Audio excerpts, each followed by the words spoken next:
ನಮಸ್ಕಾರ. ಈ ದಿನ ಕರ್ನಾಟಕ ಸರ್ಕಾರ ಸಚಿವಾಲಯ ಕೈಪಿಡಿ ಮತ್ತು ಕಚೇರಿ ವಿಧಾನ ಕಾರ್ಯವಿಧಾನಗಳ ಬಗ್ಗೆ ತಿಳ್ಕೊಳ್ಳೋಣ. ನನ್ನ ಪರಿಚಯ, ನನ್ನ ಹೆಸರು ಟಿ.ವಿ. ಜಾನ್ಸನ್ ಅಂತೋಣಿ. ಸರ್ಕಾರದ ನಿವೃತ್ತ ಸರ್ಕಾರದ ಉಪಕಾರ್ಯದರ್ಶಿಯಾಗಿ ಆರ್ಥಿಕ ಇಲಾಖೆ ಸೇವೆಗಳು ಕೆಲಸ ಮಾಡಿ ನಿವೃತ್ತನಾಗಿರೋದು. ಕರ್ನಾಟಕ ಸರ್ಕಾರ ಸಚಿವಾಲಯದಲ್ಲಿ ಮುಖ್ಯವಾಗಿ ಕಡತಗಳ ನಿರ್ವಹಣೆ, ಫೈಲ್ಸ್, ಮತ್ತು ಅದಕ್ಕೆ ಹೊಂದಿಕೊಂಡಾಗೆ ಯಾರು ಅದನ್ನು ನಿರ್ವಹಿಸ್ತಾರೆ, ಅವರ ಕರ್ತವ್ಯಗಳೇನು, ಜವಾಬ್ದಾರಿಗಳೇನು, ಯಾವ ರೀತಿ ನಿರ್ವಹಿಸಬೇಕು, ಇದಕ್ಕೆ ಹೊಂದಿಕೊಂಡಂತೆ ಕೆಲವು ವಿಚಾರಗಳನ್ನು ಈ ಭಾಗದಲ್ಲಿ ನಾವು ತಿಳ್ಕೊಳ್ಳೋಣ. ಸರ್ಕಾರ ಸಚಿವಾಲಯದಲ್ಲಿ ಇಲಾಖೆಗಳ ರಚನೆ, ಮಾನ್ಯ ಮುಖ್ಯಮಂತ್ರಿಗಳು, ಸಚಿವರು, ಒಂದೊಂದು ಖಾತೆಗೆ ಒಂದೊಂದು ಇಲಾಖೆಗೆ ಸಚಿವರು ಇರ್ತಾರಲ್ಲ, ಸಚಿವರು. ಹಾಗಾಗಿ ಆಡಳಿತ ಭಾಗಕ್ಕೆ ಬಂದಾಗ ಮುಖ್ಯ ಕಾರ್ಯದರ್ಶಿಗಳು, ರಾಜ್ಯದ ಒಟ್ಟಾರೆ ಆಡಳಿತ ಮಾನ್ಯ ಮುಖ್ಯ ಕಾರ್ಯದರ್ಶಿಗಳು. ಅದಾದಮೇಲೆ ಸರ್ಕಾರದ ಅಪರ ಮುಖ್ಯ ಕಾರ್ಯದರ್ಶಿ, ಪ್ರಧಾನ ಕಾರ್ಯದರ್ಶಿ, ಕಾರ್ಯದರ್ಶಿ, ಇವರೆಲ್ಲ IAS ಅಧಿಕಾರಿಗಳು. ನಂತರ ಸಚಿವಾಲಯದಲ್ಲಿ ವಿಶೇಷ ಕಾರ್ಯದರ್ಶಿ, ಅಪರ ಕಾರ್ಯದರ್ಶಿ, ಜಂಟಿ ಕಾರ್ಯದರ್ಶಿ, ಉಪಕಾರ್ಯದರ್ಶಿ, ಅಧೀನ ಕಾರ್ಯದರ್ಶಿ, ಇವರೆಲ್ಲ ಗ್ರೂಪ್ ಎ ಅಧಿಕಾರಿಗಳು. ಕರ್ನಾಟಕ ಸರ್ಕಾರ ಸಚಿವಾಲಯದಿಂದ ಇರಬಹುದು, ಇತರೆ ನಿಯೋಜನೆ ಮೇಲೆ ಇತರೆ ಇಲಾಖೆಗಳಿಂದ ಬಂದಿರುವಂಥವ್ರು ಇರಬಹುದು. ನಂತರ ಶಾಖಾಧಿಕಾರಿಗಳು, ಒಂದೊಂದು ಸೆಕ್ಷನಲ್ಲಿ ಶಾಖಾಧಿಕಾರಿಗಳು, ಗ್ರೂಪ್ ಬಿ ಅಧಿಕಾರಿಗಳು, ಅವರು ಮುಖ್ಯ. ಅವರ ಅಧೀನದಲ್ಲಿ ಹಿರಿಯ ಸಹಾಯಕ, ಕಿರಿಯ ಸಹಾಯಕ, ಇವರು ಗ್ರೂಪ್ ಸಿ ಸಿಬ್ಬಂದಿಗಳು. ನಂತರ ಅದೇ ಕಚೇರಿಯಲ್ಲಿ ಗ್ರೂಪ್ ಡಿ ಅಥವಾ 4ನೇ ದರ್ಜೆ ನೌಕರರು ಇರ್ತಾರೆ. ಇಲಾಖಾ ಮುಖ್ಯಸ್ಥರು ಅಂತಂದರೆ ಸಂದರ್ಭಾನುಸಾರ ಸರ್ಕಾರದ ಅಪರ ಮುಖ್ಯ ಕಾರ್ಯದರ್ಶಿ, ಪ್ರಧಾನ ಕಾರ್ಯದರ್ಶಿ ಅಥವಾ ಕಾರ್ಯದರ್ಶಿ, ಆ ಒಂದು ಇಲಾಖೆಯಲ್ಲಿ ಕೆಲವೊಮ್ಮೆ ಸರ್ಕಾರದ ಅಪರ ಮುಖ್ಯ ಕಾರ್ಯದರ್ಶಿ ಒಬ್ಬರೇ ಇರ್ತಾರೆ, ಅವರೇ ಇಲಾಖಾ ಮುಖ್ಯ ಮುಖ್ಯಸ್ಥರಾಗಿರ್ತಾರೆ. ಪ್ರಧಾನ ಕಾರ್ಯದರ್ಶಿ ಇರಬಹುದು. ಕೆಲವು ಕಡೆ ಕೆಲವು ಇಲಾಖೆಯಲ್ಲಿ ಈ 3 ಅಧಿಕಾರಿಗಳು ಇರ್ತಾರೆ, ಕೆಲವು ಕಡೆ ಇವರೊಬ್ಬರೇ ಇರ್ತಾರೆ. ಈ ರೀತಿ ಸಂದರ್ಭಾನುಸಾರ ಸರ್ಕಾರ ಅಂದರೆ ಸಂದರ್ಭಾನುಸಾರ ಇಲ್ಲಿ ಇಲಾಖೆಗೆ, ಪ್ರತಿಯೊಂದು ಇಲಾಖೆಗೆ ಆ ಇಲಾಖೆಯ ಮಾನ್ಯ ಸಚಿವರುಗಳು, ಕೆಲವು ಖಾತೆ ಮಾನ್ಯ ಮುಖ್ಯಮಂತ್ರಿಗಳು. ಹಾಗಾಗಿ ಅವರು ಆ ಇಲಾಖೆಯ ಸಂಪೂರ್ಣ ಜವಾಬ್ದಾರಿ ಅವ್ರದ್ದಾಗಿರುತ್ತೆ. ಅವರ ಅಧೀನದಲ್ಲಿ ಅಧಿಕಾರಿಗಳು ಕಾರ್ಯನಿರ್ವಹಿಸ್ತಾರೆ. ಇನ್ನು ನಂತರ ಕ್ಷೇತ್ರ ಇಲಾಖೆ, ಪ್ರತಿಯೊಂದು ಸಚಿವಾಲಯದಲ್ಲಿ ಪ್ರತಿಯೊಂದು ಇಲಾಖೆಗೆ ಕ್ಷೇತ್ರ ಇಲಾಖೆ, ಸರ್ಕಾರದ ಕಚೇರಿಗಳು, ನಿಗಮ ಇರ್ಬೋದು, ಎಲ್ಲ ಇಲಾಖೆಗಳು ಕ್ಷೇತ್ರ ಇಲಾಖೆಗಳು ಆಗಿರುತ್ತೆ. ಸಂದರ್ಭಾನುಸಾರ ಅಲ್ಲಿ ಕಮಿಷನರ್ ಅಂದರೆ ಆಯುಕ್ತರು, ಡೈರೆಕ್ಟರ್ ಅಂದರೆ ನಿರ್ದೇಶಕರು, ಚೇರ್ಮನ್ ಅಧ್ಯಕ್ಷರು, ಕೆಲವು ಕಡೆ ಚೇರ್ಮನ್ ಅಂಡ್ MD ಅಂತ ಇರ್ತಾರೆ. ಆಮೇಲೆ DC-ಗಳು, CEO-ಗಳು, ಜಿಲ್ಲಾ ಪಂಚಾಯತಲ್ಲಿ CEO-ಗಳು, DC. ಯಾಕೆ ನಾನು ಇದನ್ನು ಹೇಳ್ತಾ ಇದ್ದೇನೆ ಅಂದರೆ, ಸರ್ಕಾರದ ಇಲಾಖೆಗಳಿಗೆ ಪ್ರಸ್ತಾವನೆಗಳು ಅಥವಾ ಕೆಲಸ ಯಾರು ಕೊಡ್ತಾರೆ, ಎಲ್ಲಿಂದ ಬರುತ್ತೆ ಅನ್ನೋದನ್ನು ನಾನು ತಿಳಿಸೋದಕ್ಕೆ ಇಚ್ಛೆಪಡ್ತೇನೆ. ಸರ್ಕಾರಕ್ಕೆ ಪ್ರಸ್ತಾವನೆಗಳು, ಸಚಿವಾಲಯದಲ್ಲಿ ಸುಮಾರು 35 ಇಲಾಖೆಗಳಿದ್ದು, ಪ್ರತಿಯೊಂದು ಇಲಾಖೆಯ ಅಧೀನದಲ್ಲಿ ಕ್ಷೇತ್ರ ಇಲಾಖೆಗಳು, ನಿಗಮಗಳು, ಮಂಡಳಿಗಳು, ಸಂಸ್ಥೆಗಳು ಕೈಗೊಳ್ಳುವ ಯೋಜನೆಗಳು, ಕಾಮಗಾರಿಗಳಿಗೆ ಸಂಬಂಧಿಸಿದಂತೆ ಪ್ರಸ್ತಾವನೆಗಳನ್ನು ಸರ್ಕಾರಕ್ಕೆ ಸಲ್ಲಿಸುತ್ತವೆ. ಅಂತಹ ಸ್ವೀಕೃತಗೊಂಡ ಪ್ರಸ್ತಾವನೆಗಳನ್ನು ಪರಿಶೀಲಿಸಿ ಕಡತದಲ್ಲಿ ಮಂಡಿಸುವ ಜೊತೆಗೆ ಅದಕ್ಕೆ ಹೊಂದಿಕೊಂಡಂತೆ ಪ್ರತಿ ಹಂತದ ಕ್ರಮಗಳನ್ನು ಸಚಿವಾಲಯದ ಆಯಾ ಇಲಾಖೆಗಳಲ್ಲಿ ನಿರ್ವಹಿಸಲಾಗುತ್ತದೆ. ಉದಾಹರಣೆಗೆ ಪ್ರಸ್ತಾವನೆ ಸಚಿವಾಲಯಕ್ಕೆ ಎಲ್ಲಿಂದ ಬರುತ್ತೆ ಅನ್ನೋದು ನೋಡೋಣ. ತಾಂತ್ರಿಕ ಶಿಕ್ಷಣ ನಿರ್ದೇಶಕರಿಂದ ಬಂತು ಅಂತ ಇಟ್ಕೊಳ್ಳಿ, ಒಂದು ಉದಾಹರಣೆ. ಅದು ಸಚಿವಾಲಯದಲ್ಲಿ ಉನ್ನತ ಶಿಕ್ಷಣ ಇಲಾಖೆ, ಅಲ್ಲಿ ಒಂದು ತಾಂತ್ರಿಕ ಶಿಕ್ಷಣ ವಿಭಾಗ ಇದೆ, ಶಾಖೆ, ಅಲ್ಲಿ ಪ್ರಾರಂಭ ಆಗುತ್ತೆ. ಕೈಗಾರಿಕೆ ಮತ್ತು ವಾಣಿಜ್ಯ ಆಯುಕ್ತರು ಅವರಿಂದ ಬರುವಂಥ ಒಂದು ಪ್ರಸ್ತಾವನೆ ಇದ್ದರೆ ಇಲ್ಲಿ ವಾಣಿಜ್ಯ ಮತ್ತು ಕೈಗಾರಿಕೆ ಇಲಾಖೆ ಸಚಿವಾಲಯದಲ್ಲಿ ಪ್ರಾರಂಭಗೊಂಡು ಅಲ್ಲಿ ಸಂಬಂಧಪಟ್ಟ ಶಾಖೆಗಳಲ್ಲಿ ಅದನ್ನು ನಿರ್ವಹಿಸ್ತಾರೆ. ಆರೋಗ್ಯ ಮತ್ತು ಕುಟುಂಬ ಕಲ್ಯಾಣ ನಿರ್ದೇಶಕರ ಇಲಾಖೆಯಿಂದ ಬಂದರೆ ಅದು ಇಲ್ಲಿ ಆರೋಗ್ಯ ಮತ್ತು ಕುಟುಂಬ ಕಲ್ಯಾಣ ಸಚಿವಾಲಯ ಅಲ್ಲಿ. ಅದೇ ರೀತಿ ಸಹಕಾರ ಇಲಾಖೆ, ಸಹಕಾರ ಸಂಸ್ಥೆಗಳಿಂದ ಬಂದರೆ ಅದು ಸಹಕಾರ ಇಲಾಖೆಗಳಲ್ಲಿ ನಿರ್ವಹಿಸ್ತಾರೆ. ನಂತರ ನೋಡೋಣ ಕಾರ್ಯನಿರ್ವಹಣೆಯ ವಿಧಾನಗಳು. ಇಲ್ಲಿ ಕರ್ನಾಟಕ ವಿಷಯಗಳ ಹಂಚಿಕೆ ನಿಯಮಾವಳಿ, ವ್ಯವಹಾರ ಹಂಚಿಕೆ ನಿಯಮಾವಳಿ, ಕರ್ನಾಟಕ ಸರ್ಕಾರ ಸಚಿವಾಲಯ ಕೈಪಿಡಿ ಹಾಗೂ ಕಾಲಕಾಲಕ್ಕೆ ನಿಯಮಾವಳಿಗಳು ಮತ್ತು ಸುತ್ತೋಲೆಗಳ ಮೂಲಕ ಸೂಚಿಸಲ್ಪಡುವ ಮಾರ್ಗಸೂಚಿಗಳು, ಅಧಿಕಾರ ಪ್ರತ್ಯಾಯೋಜನೆ, ಅದು ಅಧಿಕಾರ ಪ್ರತ್ಯಾಯೋಜನೆ ಆಡಳಿತ ಇರಬಹುದು, ಆರ್ಥಿಕ ಇರಬಹುದು. ಇವುಗಳ ಒಂದು ಇದರಲ್ಲಿ ತಿಳಿಸಲಾಗಿದೆ ಯಾವ ವಿಷಯವನ್ನು ಯಾವ ಇಲಾಖೆ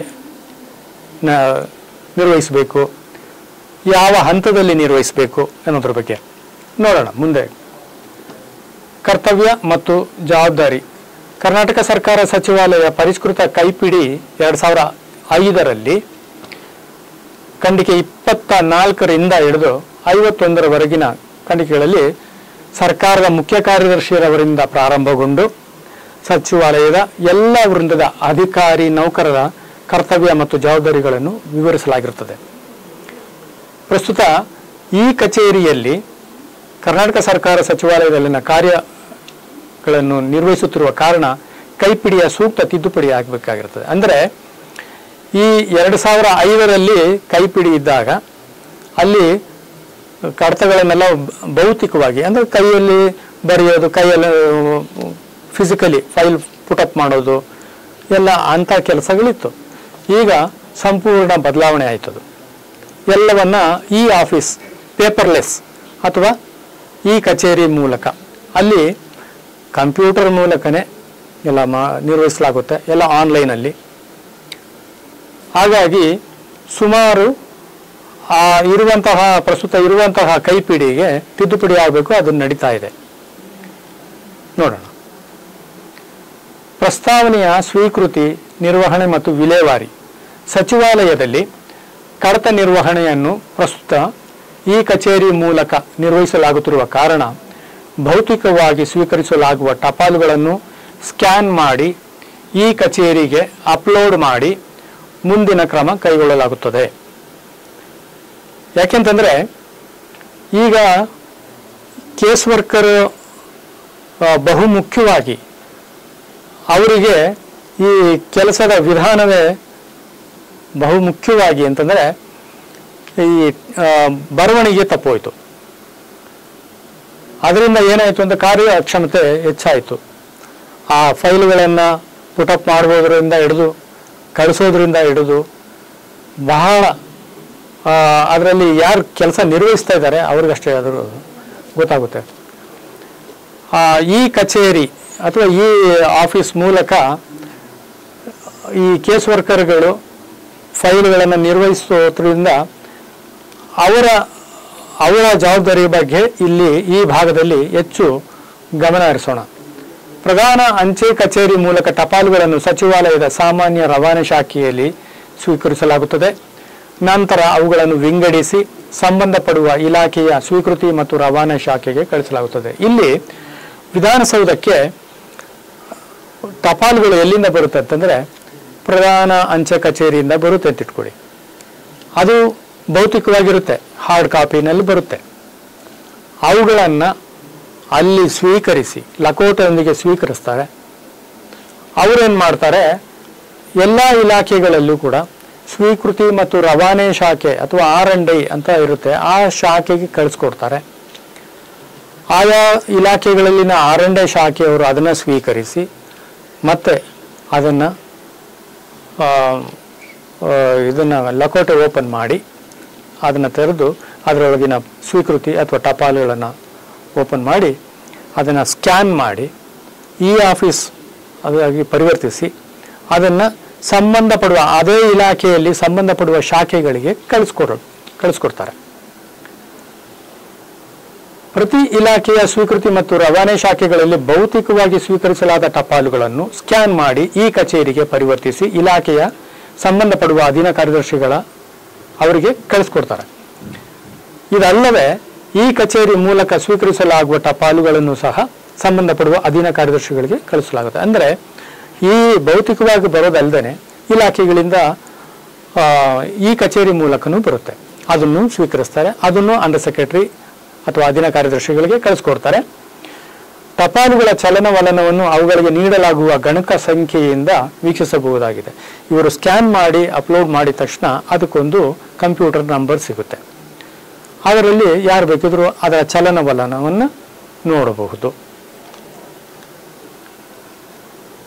ಸ್ವೀಕೃತಿ ಎಲ್ಲೆಲ್ಲಿಂದ ಬರುತ್ತೆ ಅನ್ನೋದ್ರ ಬಗ್ಗೆ ನೋಡೋಣ.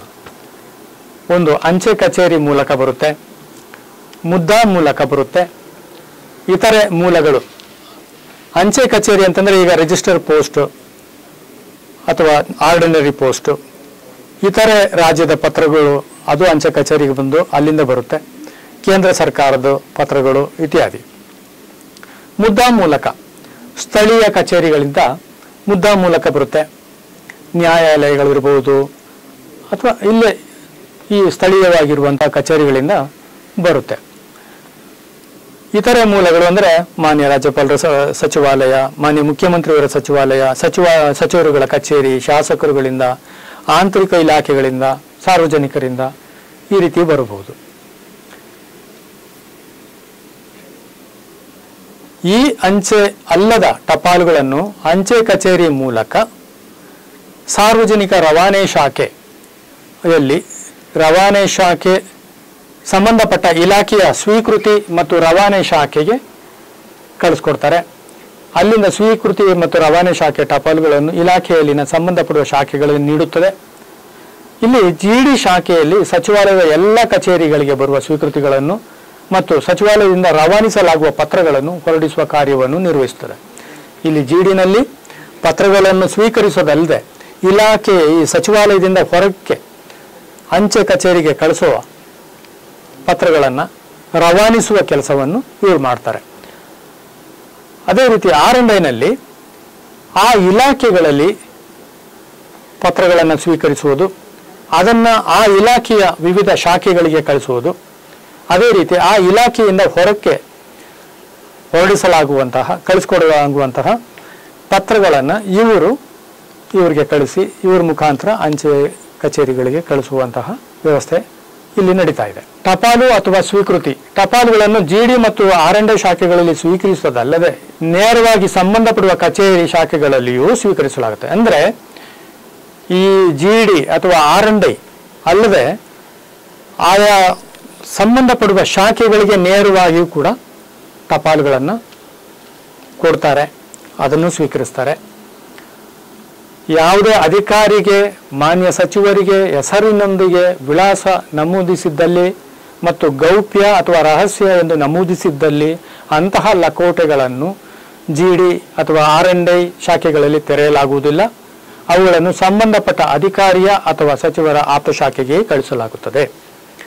ಇಲ್ಲಿ ಆ ಲಕೋಟೆ ಬಂದಾಗ ಅದರ ಮೇಲೆ ಬೈ ನೇಮ್ ಅಥವಾ ಆ ಅಧಿಕಾರಿಯ ಹೆಸರಿಗೆ ಬಂದಂತಹ ಟಪಾಲುಗಳನ್ನು ಸ್ವೀಕರಿಸೋದಿಲ್ಲ ಅಥವಾ ಸ್ವೀಕರಿಸಿದ್ರೂ ಅದನ್ನು ತೆರೆಯೋದಿಲ್ಲ. ಅದನ್ನು ಸಂಬಂಧಪಡುವ ಅಧಿಕಾರಿಗಳ ಕಚೇರಿಗೆ ಕಳಿಸಿ ಅವರು ಅದನ್ನು ತೆರೆದು ಅದರಲ್ಲಿ ಅವರು ಪರಿಶೀಲನೆ ಮಾಡಿ ನಂತರ ಆ ಸಂಬಂಧಪಡುವ ಶಾಖೆಗೆ ಕಳಿಸ್ಕೊಡ್ತಾರೆ. ಅದೇ ರೀತಿ ಹೆಸರು ಮಾತ್ರ ಅಲ್ಲ, ಗೌಪ್ಯ ಅಂತ ಇದ್ದರೆ, ರಹಸ್ಯ ಅಂತಿದ್ರೆ, ಕಾನ್ಫಿಡೆನ್ಷಿಯಲ್, ಅದು ಕೂಡ ಆಯಾ ಅಧಿಕಾರಿಗಳ ಕಚೇರಿಯಲ್ಲಿ ಆ ಅಧಿಕಾರಿಗಳೇ ಓಪನ್ ಮಾಡ್ತಾರೆ ಅಥವಾ ಅವರು ಕರ್ತವ್ಯ ಜವಾಬ್ದಾರಿ ವಹಿಸಿರುವಂತಹ ಅವರ ಆಪ್ತ ಸಿಬ್ಬಂದಿಗಳು ಓಪನ್ ಮಾಡ್ತಾರೆ. ಸಾರ್ವತ್ರಿಕ ರಜಾ ದಿನಗಳಲ್ಲಿ ಬರುವ ತುರ್ತು ಟಪಾಲುಗಳನ್ನು, ಟೆಲಿಗ್ರಾಮ್ ಸಂದೇಶಗಳನ್ನು ಸ್ವೀಕರಿಸಿ ಸಂಬಂಧಪಡುವ ಕಚೇರಿಗೆ ಕಳುಹಿಸೋದು ಸಹ ಕ್ರಮ ವಹಿಸಲಾಗುತ್ತದೆ. ಅಂತಹ ಕಾರ್ಯನಿರ್ವಹಣೆಯನ್ನು ಸಿಬ್ಬಂದಿ ಮತ್ತು ಆಡಳಿತ ಸುಧಾರಣಾ ಇಲಾಖೆ ಕಾರ್ಯಕಾರಿ ವಿಭಾಗದಲ್ಲಿ ರೆಸಿಡೆಂಟ್ ಕ್ಲರ್ಕ್ ರವರಿಂದ ನಿರ್ವಹಿಸಲಾಗುತ್ತದೆ. ಅಂದರೆ ಈಗ ರಜೆ ದಿವಸಗಳು ಸತತವಾಗಿ 2-3 ದಿವಸ ರಜೆನೂ ಇದೆ. ಆ ರಜದ ದಿವಸಗಳಲ್ಲಿ ತುರ್ತು ಟಪಾಲುಗಳು, ಟೆಲಿಗ್ರಾಮ್ಗಳು, ಸಂದೇಶಗಳು ಏನಾದರೂ ಬರಬಹುದು. ಅದನ್ನು ಸ್ವೀಕರಿಸೋದಕ್ಕೆ ಮತ್ತು ಅದನ್ನು ತುರ್ತು ಮುಂದಿನ ಕ್ರಮ ತಗೊಳ್ಳೋದಕ್ಕೆ ಈ ಸ್ವೀಕರಿಸೋ ರೆಸಿಡೆಂಟ್ ಕ್ಲರ್ಕ್ ಅದನ್ನು ತಗೊಂಡು ಸಂಬಂಧಪಡುವವರಿಗೆ ಕಳಿಸ್ಕೊಡುವುದು ಅಥವಾ ಅವರಿಗೆ ಸಂದೇಶ ಹೇಳಿ ಇಂಥ ಪತ್ರಗಳು ಬಂದಿದೆ ಅನ್ನೋದ್ರ ಬಗ್ಗೆ ತಿಳಿಸೋದು. ಈಗಂತೂ ಮೊಬೈಲ್ನಲ್ಲಿ ಅದನ್ನು ವಾಟ್ಸಪ್ ಮೂಲಕ ಅದನ್ನು ಕಳಿಸಿ ಸಂಬಂಧಪಡುವವರಿಗೆ ಕಳಿಸಿ ನಂತರ ಅದನ್ನು ತುರ್ತು ಕ್ರಮ ಕೈಗೊಳ್ಳೋದಕ್ಕೆ ಆ ವ್ಯವಸ್ಥೆ ಕೂಡ ಇದೆ. ಯಾವ ಯಾವ ವಿಷಯಗಳನ್ನು ಯಾವ ಯಾವ ಇಲಾಖೆಗಳು ಮತ್ತು ಹಂತಗಳು ನಿರ್ವಹಿಸಬೇಕು ಮತ್ತು ಅನುಮೋದನೆ ಪಡೆಯಬೇಕು ಎಂಬ ಬಗ್ಗೆ ವಿಷಯಗಳ ಹಂಚಿಕೆ ನಿಯಮಾವಳಿಯಲ್ಲಿದೆ. ಅದಾಗಲೇ ನಾನು ತಿಳಿಸಿದೆ. ವ್ಯವಹಾರ ಹಂಚಿಕೆ ನಿಯಮಾವಳಿಯಲ್ಲಿ ಅದರಂತೆ ಅನುಮೋದನೆ ಪಡೆಯಬೇಕಾದ ಹಂತಗಳು ಒಂದು ಶೆಡ್ಯೂಲ್ಗಳಿದ್ದಾವೆ. 1, 2, 3 ಶೆಡ್ಯೂಲ್ಗಳಿದ್ದಾವೆ. ಆ ಶೆಡ್ಯೂಲ್ನಲ್ಲಿ ಯಾವ ಹಂತಗಳಲ್ಲಿ ಅದಕ್ಕೆ ಅನುಮೋದನೆ ಪಡೆಯಬೇಕು, ಯಾರಿಗೆ ಕಳಿಸ್ಬೇಕು ಅನ್ನೋದ್ರ ಬಗ್ಗೆ ಇದೆ. 1ನೇ ಶೆಡ್ಯೂಲ್ನಲ್ಲಿ ರಾಜ್ಯ ಸಚಿವ ಸಂಪುಟ, 2ನೇ ಶೆಡ್ಯೂಲ್ನಲ್ಲಿ ಮಾನ್ಯ ಮುಖ್ಯಮಂತ್ರಿಯವರು, 3ನೇ ಶೆಡ್ಯೂಲ್ನಲ್ಲಿ ಮಾನ್ಯ ರಾಜ್ಯಪಾಲರು. ಈ ನಿಯಮಾವಳಿಗಳನ್ನು ಮಾನ್ಯ ರಾಜ್ಯಪಾಲರಿಗೆ ಪ್ರದತ್ತವಾದ ಭಾರತ ಸಂವಿಧಾನದ ಅನುಚ್ಛೇದ 166(2) ಮತ್ತು 3 ರಲ್ಲಿನ ಅಧಿಕಾರದನ್ವಯ ರಚಿಸಲಾಗಿರುತ್ತದೆ. ಮುಂದೆ ನೋಡೋಣ.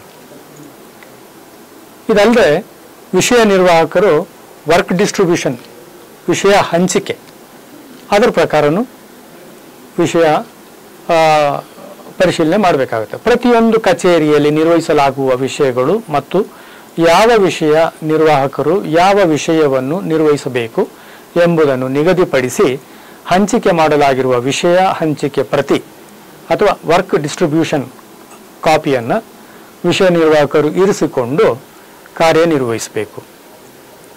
ಆಯ್ತಾ?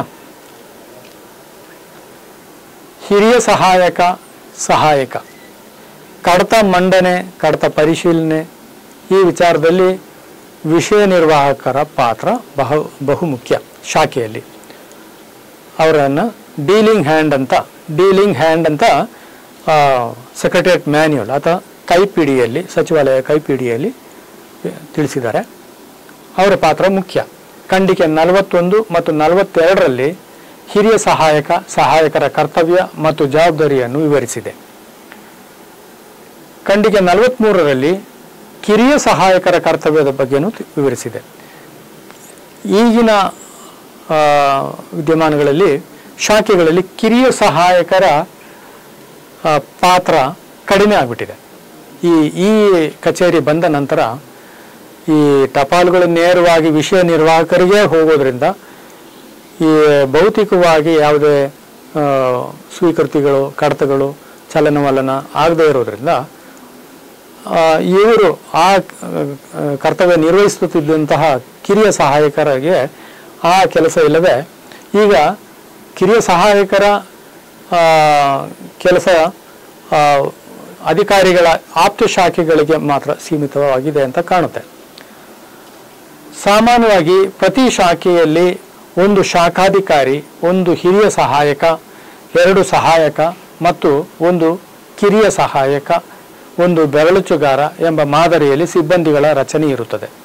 ಸ್ಟಾಫಿಂಗ್ ಪ್ಯಾಟರ್ನ್: ಒಂದು ಶಾಖೆ ಅಂದರೆ ಸೆಕ್ಷನ್ ಆಫೀಸರ್, ಅವರ ಅಧೀನದಲ್ಲಿ ಒಬ್ಬರು ಸೀನಿಯರ್ ಅಸಿಸ್ಟೆಂಟ್ ಅಥವಾ ಹಿರಿಯ ಸಹಾಯಕ, 2 ಸಹಾಯಕರು, ಒಬ್ಬರು ಕಿರಿಯ ಸಹಾಯಕರು, ಒಬ್ಬರು ಗುರುಪುಡಿ ಅಥವಾ 4ನೇ ದರ್ಜೆ ನೌಕರರು. ಇದು ಸಿಬ್ಬಂದಿಯ ಒಂದು ಪ್ಯಾಟರ್ನ್ ಇರುತ್ತದೆ. ಶಾಖೆಯ ದೈನಂದಿನ ಕೆಲಸಗಳು ಉತ್ತಮ ರೀತಿಯಲ್ಲಿ ನಿರ್ವಹಿಸಲು ಈ ಎಲ್ಲ ಸಿಬ್ಬಂದಿಗಳ ಪಾತ್ರವು ಬಹು ಮುಖ್ಯವಾಗಿರುತ್ತದೆ. ಆಯ್ತಾ? ನಿರ್ವಹಿಸಲಾಗುವ ವಿಷಯಗಳು: ಕರ್ನಾಟಕ ಸರ್ಕಾರ ಸಚಿವಾಲಯದಲ್ಲಿ ಪ್ರತಿ ಸಚಿವರ ಖಾತೆಯ ಇಲಾಖೆಗಳಿಗೆ ಸಂಬಂಧಿಸಿದಂತೆ ಸೇವಾ ವಿಷಯಗಳು, ರಾಜ್ಯದ ಆಯವ್ಯಯ ನಿರ್ವಹಣೆ, ಹಣಕಾಸು ಮಂಜೂರಾತಿ ನಿಯಮಗಳು, ವಿಧೇಯಕಗಳು, ರಚನೆ ಮತ್ತು ತಿದ್ದುಪಡಿ, ಸರ್ಕಾರದ ಯೋಜನೆಗಳು, ಸರ್ಕಾರದ ನೀತಿಗಳಿಗೆ ಸಂಬಂಧಿಸಿದಂತೆ ಆದೇಶಗಳನ್ನು ಜಾರಿ ಮಾಡುವ ಮತ್ತು ಅನುಷ್ಠಾನಗೊಳಿಸುವ ವಿಷಯಗಳನ್ನು ಹೆಚ್ಚಾಗಿ ನಿರ್ವಹಿಸಲಾಗುತ್ತದೆ. ಇದು ಮುಖ್ಯವಾಗಿ ಇಂಥ ವಿಚಾರಗಳನ್ನು. ಇದಲ್ಲದೆ ಈ ವಿಷಯಗಳಿಗೆ ಸಂಬಂಧಿಸಿದಂತೆ ಉದ್ಭವಿಸುವ ನ್ಯಾಯಾಲಯ ಪ್ರಕರಣಗಳು, ಓಕೆ. ಹಿರಿಯ ಸಹಾಯಕ ಮತ್ತು ಸಹಾಯಕ ವೃಂದದ ಸಿಬ್ಬಂದಿಗಳನ್ನು ವಿಷಯ ನಿರ್ವಾಹಕರೆಂದು ಅಥವಾ ಕೇಸ್ ವರ್ಕರ್ ಎಂದು ಅಥವಾ ಡೀಲಿಂಗ್ ಹ್ಯಾಂಡ್ಸ್ ಎಂದು ಕರೆಯಲ್ಪಡುತ್ತದೆ. ಇವರು ಸಚಿವಾಲಯ ಕೈಪಿಡಿಯ ಖಂಡಿಕೆ 41ರಲ್ಲಿ ತಿಳಿಸಿರುವ ರೀತಿಯಲ್ಲಿ ತಮ್ಮ ಕಾರ್ಯವನ್ನು ನಿರ್ವಹಿಸಬೇಕು.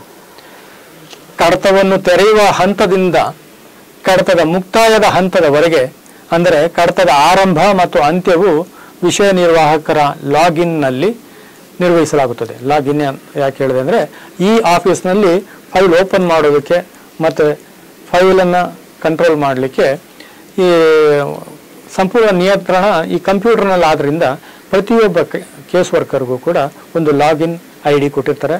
ಆ ಪಾಸ್ವರ್ಡ್ ಹಾಕಿ ಅವರು ಅದನ್ನು ಓಪನ್ ಮಾಡ್ತಾರೆ, ಅದರಲ್ಲೇ ನಿರ್ವಹಿಸ್ತಾರೆ. ಶಾಖೆಯ ಒಟ್ಟಾರೆ ಭೌತಿಕ ಕಡತವನ್ನು ABCD ವಿಭಾಗದಲ್ಲಿ ಮುಕ್ತಾಯಗೊಳಿಸಲಾಗುತ್ತದೆ.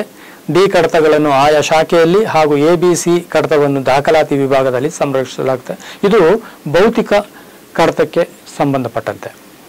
ಶಾಖೆಯ ಒಟ್ಟಾರೆ ನಿಯಂತ್ರಣದ ಜವಾಬ್ದಾರಿಯು ಶಾಖಾಧಿಕಾರಿಯದಾಗಿದ್ದು, ಇವರ ಮಾರ್ಗದರ್ಶನ, ನಿಯಂತ್ರಣ, ಪರಿಶೀಲನೆಯಡಿ ವಿಷಯ ನಿರ್ವಾಹಕರು ಕಾರ್ಯನಿರ್ವಹಿಸಬೇಕಾಗಿರುತ್ತದೆ. ವಿಷಯ ನಿರ್ವಾಹಕರ ಕರ್ತವ್ಯಗಳ ಬಗ್ಗೆ ಇಲ್ಲಿ ಹೆಚ್ಚು ಒತ್ತು ನೀಡಲಾಗಿರುತ್ತದೆ. ಯಾಕೆಂತಂದರೆ, ಒಂದು ಶಾಖೆಯಲ್ಲಿ ಫೈಲ್ ಓಪನ್ ಮಾಡೋದ್ರಿಂದ ಹಿಡಿದು ಫೈಲ್ ಕ್ಲೋಸ್ ಮಾಡೋದ್ರಿಂದ ಹಿಡಿದು ಅದರ ಸಂಪೂರ್ಣ ವಿಷಯ ನಿರ್ವಾಹಕರಿಗೆ. ಆದ್ದರಿಂದ ನೋಡೋಣ, ವಿಷಯ ನಿರ್ವಾಹಕರು ಈಗ ಟಪಾಲುಗಳನ್ನು ಸ್ವೀಕರಿಸುವ ಪೂರ್ವದಲ್ಲಿ ಗಮನಿಸಬೇಕಾದಂಥ ಅಂಶಗಳು. ಆ ಒಂದು ಟಪಾಲು ಬಂದರೆ ಅದನ್ನು ತಮ್ಮ ಕಚೇರಿಗೆ ಸಂಬಂಧಪಡುವುದೇ ಅಂತ ನೋಡಬೇಕು. ಹೇಗೆ ನೋಡಬೇಕು ಅಂತಂದರೆ, ಆಗಲೇ ನಾನು ತಿಳಿಸಿದೆ, ವರ್ಕ್ ಡಿಸ್ಟ್ರಿಬ್ಯೂಷನ್ ಕಾಪಿ ಇಟ್ಕೊಳ್ಬೇಕು. ಅದರಲ್ಲಿ ತಮಗೆ ಹಂಚಿಕೆ ಆಗಿರುವ ವಿಷಯ ಅದರಂತೆ ಅದು ಆ ಟಪಾಲು ಅಥವಾ ಆ ಸ್ವೀಕೃತಿ ತಮಗೆ ಅನ್ವಯಿಸುತ್ತದೆ. ಅದರ ಆ ಹಂತದಲ್ಲೇ ಅದನ್ನು ನೋಡಬೇಕು. ವಿಷಯ ನಿರ್ವಾಹಕರಿಗೆ ಹಂಚಿಕೆಯಾದ ವಿಷಯಕ್ಕೆ ಸಂಬಂಧಿಸಿದೆಯೇ, ಪತ್ರವನ್ನು ಸಹಿ ಮಾಡಲಾಗಿದೆಯೇ. ಕೆಲವೊಮ್ಮೆ ತರಾತುರಿಯಲ್ಲಿ ನಾವು ಪತ್ರ ಸಹಿ ಮಾಡಿರೋದು ನೋಡೋದಿಲ್ಲ, ಗಮನಿಸೋದಿಲ್ಲ. ಸಹಿ ಮಾಡದೆ ಹೋದರೆ ಆ ಪತ್ರಕ್ಕೆ ಅಥವಾ ಆ ಟಪಾಲಿಗೆ ಬೆಲೆ ಇಲ್ಲ.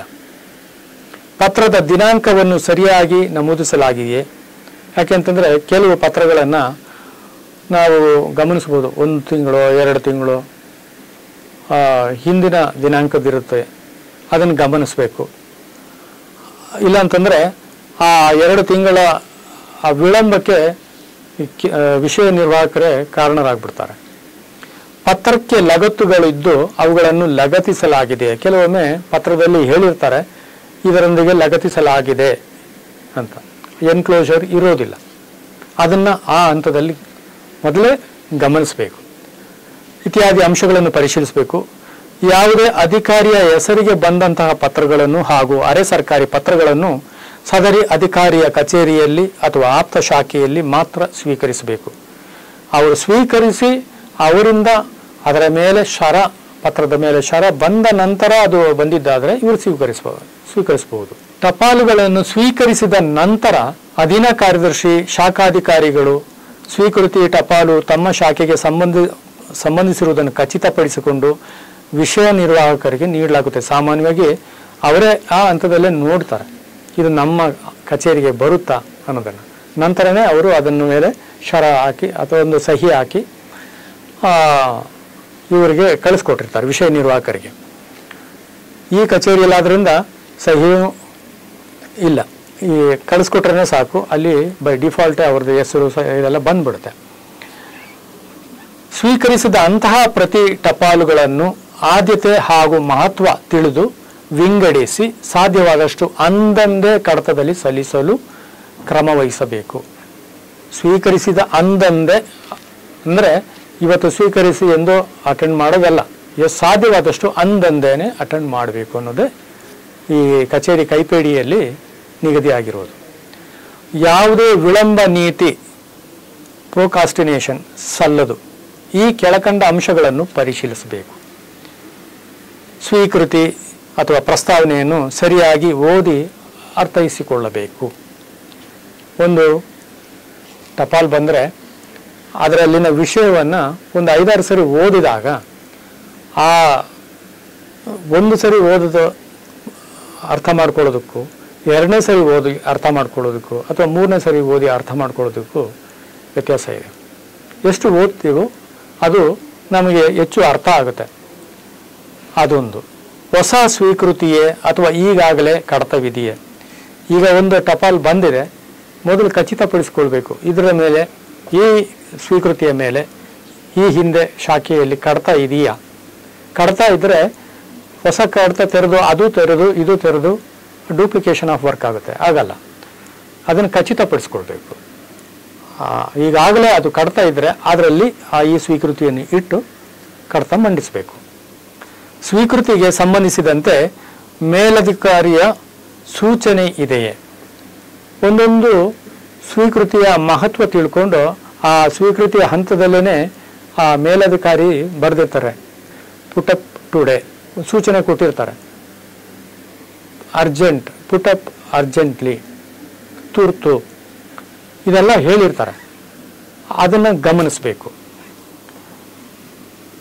ಕೇಂದ್ರ ಸರ್ಕಾರ, ನ್ಯಾಯಾಲಯ, ಇತರ ರಾಜ್ಯ ಸರ್ಕಾರಗಳಿಂದ ಬಂದಿರುವುದೇ, ಅದನ್ನು ಗಮನಿಸಬೇಕು.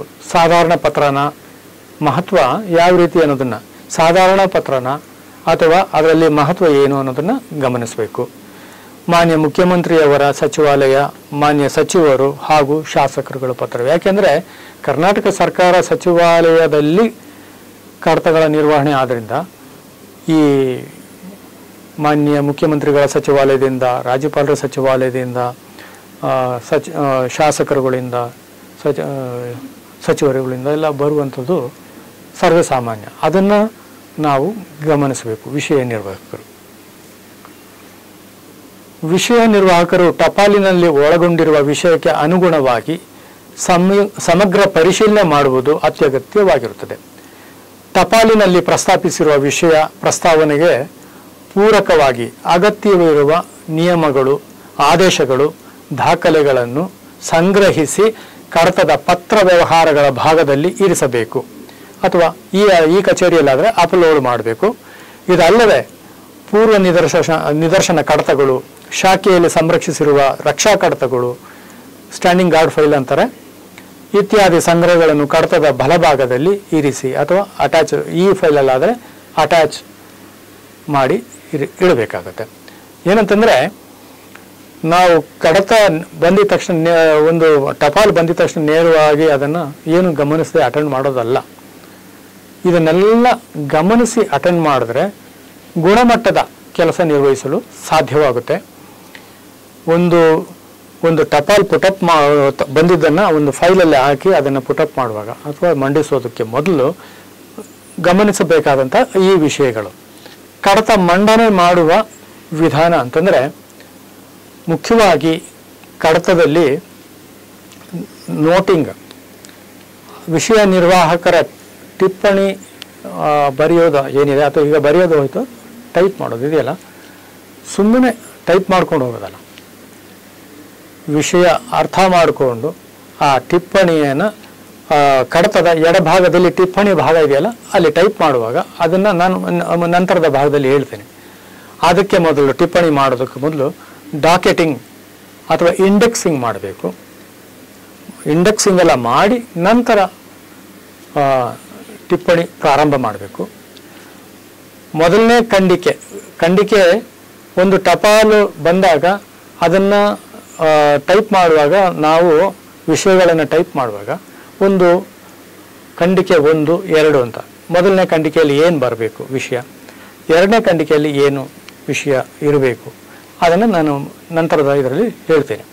ಅದಲ್ಲದೆ ಟೈಪ್ ಮಾಡ್ತಾ ಎಲ್ಲೆಲ್ಲಿ ನೀವು ಪುಟ ಸಂಖ್ಯೆ, ಇಂಥ ಪುಟದಲ್ಲಿ ಇಂಥ ಪತ್ರವನ್ನು ಇರಿಸಲಾಗಿದೆ, ಅಥವಾ ಅದು ಭೌತಿಕ ಕಡತದಲ್ಲಾದರೆ ಪತಾಕೆ, ಇಂಥ ಪತಾಕೆ ಅಥವಾ ಇಂತಹ ಪುಟದಲ್ಲಿ ಇರಿಸಿರುವುದನ್ನು ದಯವಿಟ್ಟು ಅವಗಾಯಿಸಬಹುದು ಅಂತ ಹೇಳಿಬಿಟ್ಟು ಅಲ್ಲಿ ಒಂದು ಗುರುತು ಹಾಕ್ಬೋದಾಗಿತ್ತು.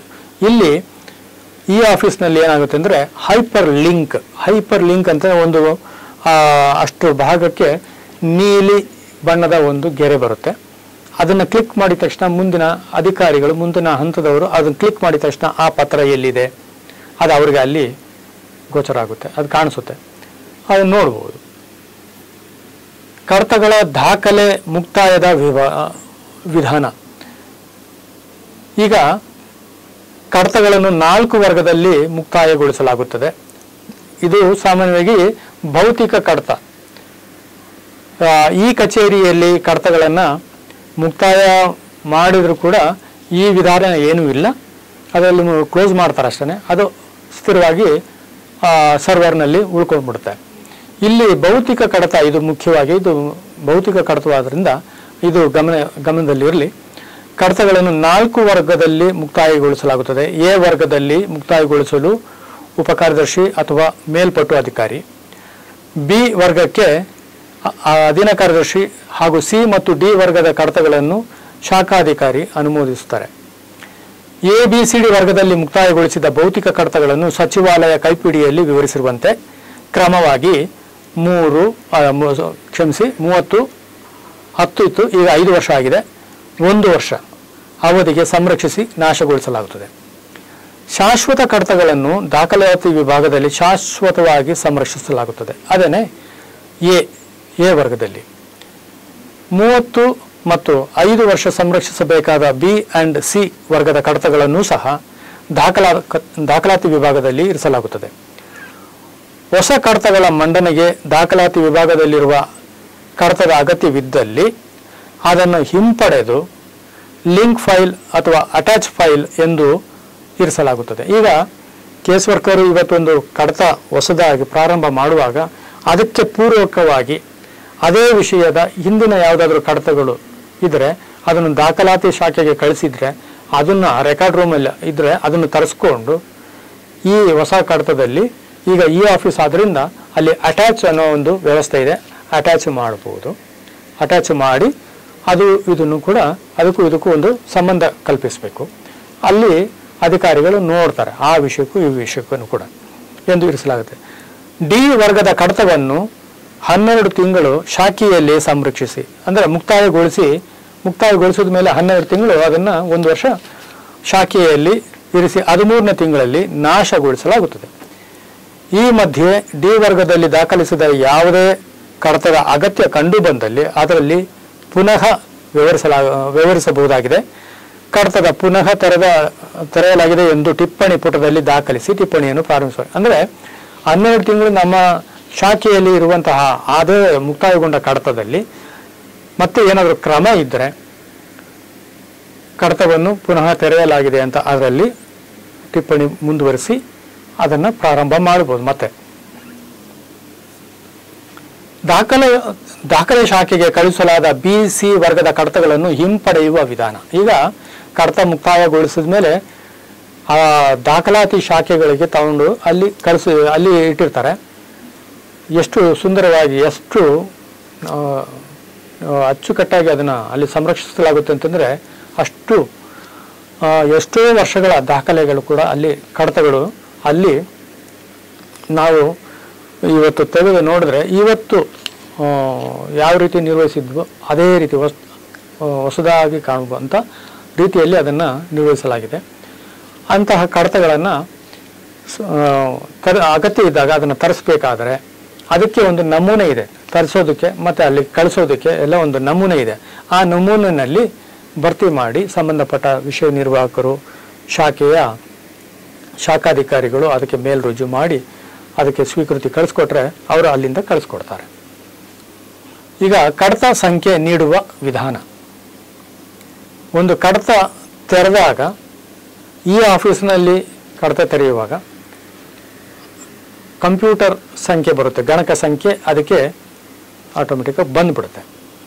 ಅದರ ಜೊತೆಯಲ್ಲಿ ಇಲ್ಲಿ ಒಂದು ಉದಾಹರಣೆ ಕೊಟ್ಟಿದ್ದೀನಿ. ಕಡತ ಸಂಖ್ಯೆ ಉದಾಹರಣೆ IE01 BTX 2020. ಈಗ ಇದನ್ನು ಗುರುತಿಸುವ ವಿಧಾನ, ಯಾವ ಕಡತ ಯಾವ ಇಲಾಖೆ, ಆ ಇಲಾಖೆಯಲ್ಲಿ ಯಾವ ಶಾಖೆ ಎಂಬ ಬಗ್ಗೆ ಇದು ಗುರುತಿಸಬಹುದು.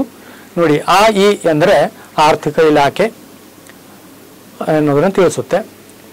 01 ಅಂತಂದರೆ ಈ 2020 ಸಾಲಿನಲ್ಲಿ ಈ ಶೀರ್ಷಿಕೆಯಲ್ಲಿ 1ನೇ ಕಡತ, 2ನೇ ಕಡತ, 3ನೇ ಕಡತ ಈ ಥರ ಮುಂದುವರಿಯುತ್ತೆ. BTX ಇದು ಟ್ರೈಲ್ಯಾಟರಲ್ ಇಂಡೆಕ್ಸ್ ಅಂತ ಶೀರ್ಷಿಕೆ. ಇದರಲ್ಲಿ BTX ಅಂದರೆ ಬೆಟ್ಟಿಂಗ್ ಟ್ಯಾಕ್ಸ್ ವಿಷಯಕ್ಕೆ ಸಂಬಂಧಿಸಿದೆ. ಒಂದೊಂದು ವಿಷಯಕ್ಕೆ ಸಂಬಂಧಪಡುವಂತೆ ಅಲ್ಲಿ ಈ ಶೀರ್ಷಿಕೆ ಇರುತ್ತೆ. ಆಗ ಯಾರಿಗೆ ಆಗ್ಬೋದು, ಸಾರ್ವಜನಿಕರಿಗೆ ಆಗ್ಬೋದು, ಇತರರಿಗೆ ಒಂದು ಫೈಲ್ ನಂಬರ್ ನೋಡಿದ ತಕ್ಷಣ ಅದು ಯಾವ ಇಲಾಖೆ, ಯಾವ ಶಾಖೆ, ಯಾವ ವರ್ಷದ್ದು, ಆ ವರ್ಷದಲ್ಲಿ ಯಾವ ಎಷ್ಟನೇ ಕಡತ ಸಂಖ್ಯೆ ಅನ್ನೋದನ್ನು ಗೊತ್ತಾಗುತ್ತೆ ನೋಡಿ. ಅದೇ ರೀತಿ 2020 ಕಡತ ತೆರೆದ ಇಸವಿ. ಒಂದು ಶಾಖೆಯಲ್ಲಿ ಒಂದಕ್ಕಿಂತ ಹೆಚ್ಚು ಟ್ರೈಲ್ಯಾಟರಲ್, ಸಾಮಾನ್ಯವಾಗಿ ಒಂದು 4-5 ಟ್ರೈಲ್ಯಾಟರಲ್, ಈ ಥರ ಟ್ರೈಲ್ಯಾಟರಲ್ ಇಂಡೆಕ್ಸ್ ಇರುವಂತಹ ಶೀರ್ಷಿಕೆಗಳು ಇರ್ತದೆ. ಅದನ್ನು ಒಬ್ಬೊಬ್ಬ ಕೇಸ್ ವರ್ಕರು, ವಿಷಯ ನಿರ್ವಾಹಕರು ಒಂದು ಅಥವಾ 2 ಶೀರ್ಷಿಕೆ ಇರುವಂತಹ ಕಡತಗಳ ನಿರ್ವಹಣೆ ಮಾಡ್ತಾರೆ.